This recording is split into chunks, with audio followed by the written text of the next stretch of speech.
பசங்கக்கிட்ட வந்துட்டு டாக்ஸ் அவைலபிளாக இருக்குது. ஸோ இது வந்து பார்த்திங்கன்னா எனக்கு பேர் தெரியல, கிரேடன் நினைக்கிறேன். இது வந்துட்டு கிரேடன். ஒரே சாமிங்களும் பெருசு பெருசாக நிற்கிது. எனக்கு இது பேரில் எதுவுமே தெரியாது. இன்னும் நிறைய வெரைட்டிஸ் இருக்குது. இது அங்கே ஒன்று இருக்குது இல்லை உடனே நான் வந்தால் கடிக்குமா? பிச்சுக்கிட்டு வந்துடாதுல்ல எதுவும்? அப்படிங்கப்பா கிட்டவாடா முடிச்சு விட மாட்டேங்குதுடா.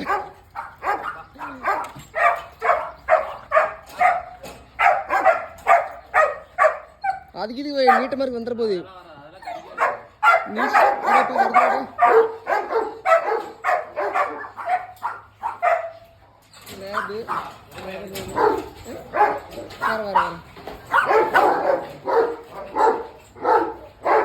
என்ன குட்டி? என்ன குட்டி? நாய்க்குட்டி கிரேடுண்ணா. ஸோ உங்களுக்கு வேணும்னா கான்டாக்ட் பண்ணுங்கள். டிஸ்பிளே நம்பர் கொடுங்க.